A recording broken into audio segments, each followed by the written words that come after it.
పవన్ కళ్యాణ్ గారు ఒక కొత్త ఐడియాకు శ్రీకారం చుట్టారండి. ఒక వినూత్నమైనటువంటి కాన్సెప్ట్ని అతను తీసుకున్నాడు. అతను తీసుకోబోయే ఈ కాన్సెప్ట్ ఏదంటే, దీనివల్ల ఈ రాష్ట్రంలో ఎంతోమంది యువతరం పాలకులుగా మారతారు.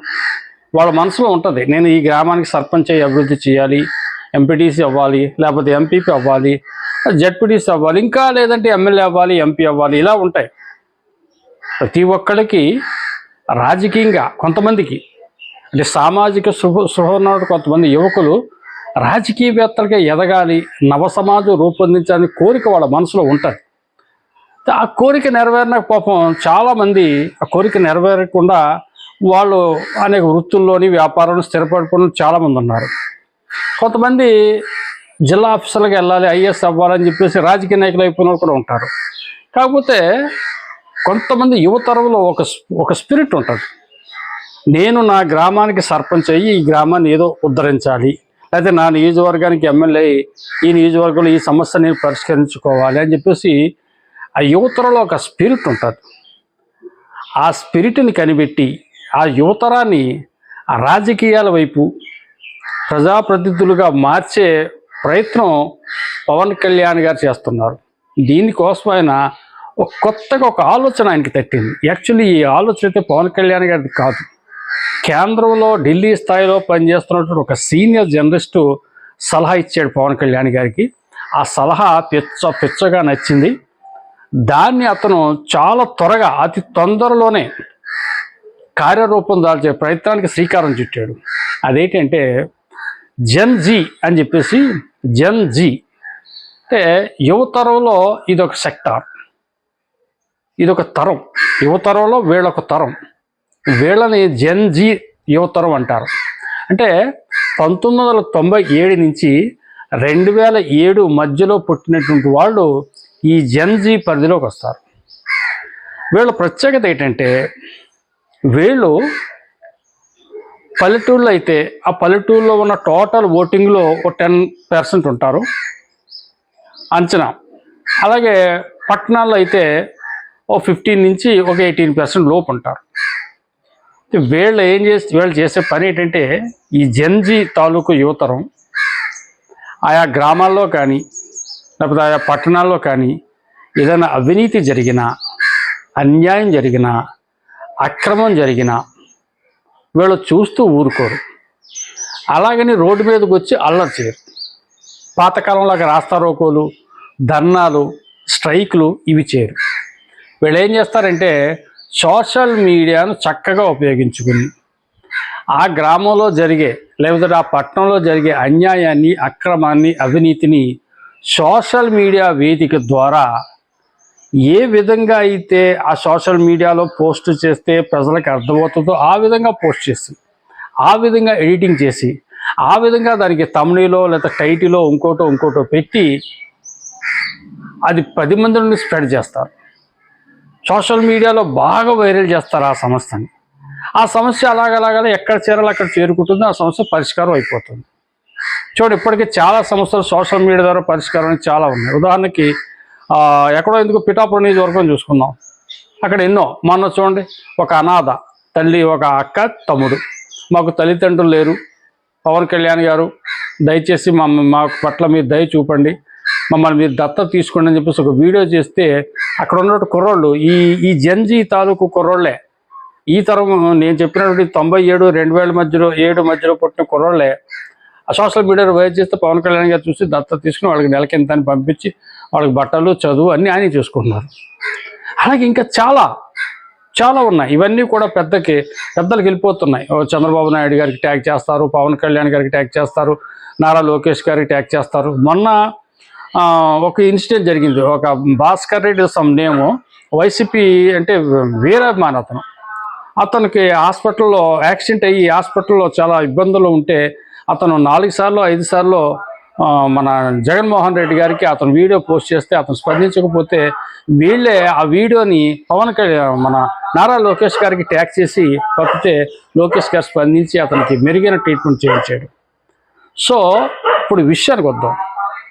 సో వీళ్ళకి, ఈ జెన్ జీ యువతరానికి పవన్ కళ్యాణ్ గారికి సంబంధం ఏంటి? పవన్ కళ్యాణ్ గారు కొత్తగా ఏం ఆలోచించారు, ముందు ఇది చెప్పరా బాబు, ఈ సోది ఎందుకు అని చెప్పేసి మీరు అన్నారు కదా, మీరు అనుకుంటున్నారు. అక్కడికి వస్తున్నాం. ఇష్యూ ఏంటంటే ఈ జంజి యువతరాన్ని జనసేన వైపు ఆకట్టుకునే ప్రయత్నం పవన్ కళ్యాణ్ గారు చేస్తున్నారు. అంటే ఈ జంజి యువతరానికి ఈయన జనసేన ఆశయాలు, జనసేన సిద్ధాంతాలు, పవన్ కళ్యాణ్ గారి లక్ష్యం ఇవన్నీ కూడా వీళ్ళలో నూరు పోసే ప్రయత్నం చేస్తారు. ఆ విధంగా వీళ్ళని అట్రాక్ట్ చేసుకుంటారు, వీళ్ళని పార్టీలోకి తీసుకుని వీళ్ళ ద్వారానే గ్రామాల్లో ప్రచారం చేస్తారు. గ్రామంలో మిగతా ఓటర్లు ఇంకా పెద్దలు ఉంటారు, మహిళలు ఉంటారు, అనేక కులాల్లో అనేక వర్గాల్లో రాజకీయంగా చాలా విశ్లేషకులు ఉంటారు పల్లెటూరులోని పట్టణాల్లో కూడా. ఎంతసేపు మనం రాజకీయ విషయంలో అలాగా ఏదో వీడియో ముందు మాట్లాడకూడదు అనుకోవద్దు. పల్లెటూరులో కొంతమందిని మీరు కదలేని దేశ రాజకీయాలు, అంతర్జాతీయ రాజకీయాలు కూడా అనర్గళంగా మాట్లాడే ఉంటారు. వాళ్ళందరినీ వీళ్ళు అట్రాక్ట్ చేస్తారు, జనసేన పట్ల వాళ్ళు ఆకర్షితులయ్యేలా చేస్తారు. ఎట్ ది సేమ్ టైం అదే గ్రామంలో ఏదైనా సమస్య ఉంటే వీళ్ళు ముందు అన్నాను కదా, అలాగే సోషల్ మీడియా ద్వారా పవన్ కళ్యాణ్ గారికి వీళ్ళు చెప్తారు. ఆయన వెంటనే రియాక్ట్ అవుతాడు, స్పందిస్తాడు. ఆ విధంగా వీళ్ళకే పేరు వస్తుంది, పార్టీకి పేరు వస్తుంది, పవన్ కళ్యాణ్ గారికి పేరు వస్తుంది. వీళ్ళందరినీ పార్టీలో తీసుకుని గ్రామాల్లో వీళ్ళ ద్వారా ప్రచారం చేయించుకుని జనసేన ఆశయాలు మరింతగా స్ప్రెడ్ చేయించి అటు సోషల్ మీడియాను డెవలప్ చేసుకోవటం, అటు మౌత్ పబ్లిసిటీ, ఇటు ఈ కుర్రాళ్ళ ద్వారా లెగ్ వర్క్ చేయించుకుని బాగా డెవలప్ చేసిన తర్వాత ఈ పిల్లలకి మరి ఏంటి పవన్ కళ్యాణ్ గారు ఇచ్చే గిఫ్ట్ అంటే, ఈ జంజి యువతరంలో చాలామందికి సర్పంచులు కావాలి, ముందు అన్నట్టుగా ఎంపీపీలు కావాలి, జెడ్పీటీసీలు కావాలనే ఆలోచన ఉంది. అవసరమైతే వాళ్ళనే రేపు లోకల్ బాడీస్లో వాళ్ళతోటి పోటీ చేయించాడు పవన్ కళ్యాణ్ గారు.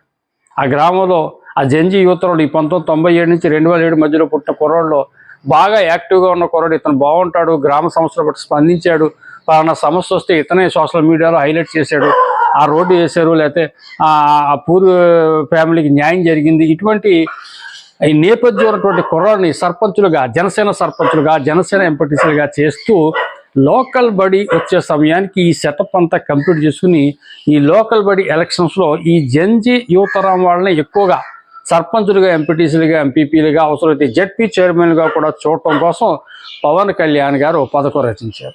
మీకు ఇప్పుడు క్లియర్గా అర్థమైంది కదా.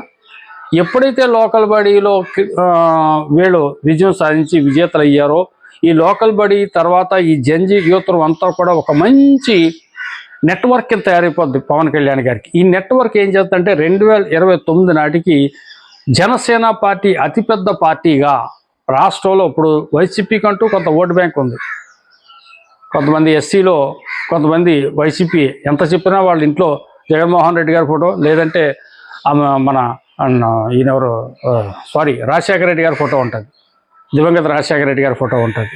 అలాగే కొంతమంది ఇంట్లో నందమూరి తారక రామారావు గారి ఫోటో ఉంటుంది, మన చంద్రబాబు నాయుడు గారి ఫోటో కూడా ఉంటుంది.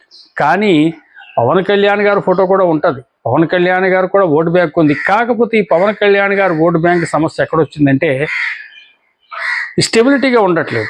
ఒక ఎలక్షన్లో ఒక రకంగా ఉంటున్నారు ఈ జనసేన, ఒకసారి ఒక రకంగా చేస్తున్నారు, ఒకసారి ఫుల్గా చేస్తున్నారు, ఒకసారి అసలు చేయట్లేదు, ఇలా ఉంటున్నారు. అలా కాదు, ఇప్పుడు ఎలక్షన్ పెడితే మనకి ఇంత పర్సంటేజ్ ఈ రాష్ట్రంలో జనసేన పడిపోద్దని చెప్పేసి ఒక ఓటు బ్యాంక్ అనేది మనకి లేదు. దీనికి కారణం ఇంకోటి కూడా ఉంది. పవన్ కళ్యాణ్ గారు ఇప్పటికి డిప్యూటీ సీఎం అంటే కూటమి ప్రభుత్వం ఏర్పడి సంవత్సరన్నర సుమారు అయింది. ఈ సంవత్సరన్నరలో పవన్ కళ్యాణ్ గారు పూర్తిగా డెవలప్మెంట్కి అంకితం అయిపోయాడు, కానీ పార్టీని డెవలప్ చేసే విషయం ఆయన ఆలోచించట్లేదు.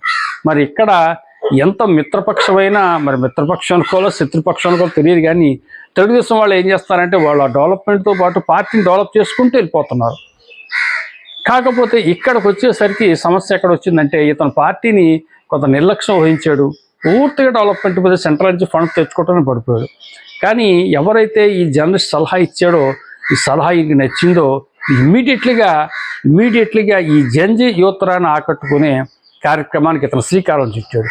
చూద్దాం ఇది ఎంతవరకు ఫలిస్తుంది ఏంటని చూద్దాం. నేనైతే డెఫినెట్గా ఇది మంచి ఫలితాలు రాబడతాను అనుకుంటున్నాను. Thank you.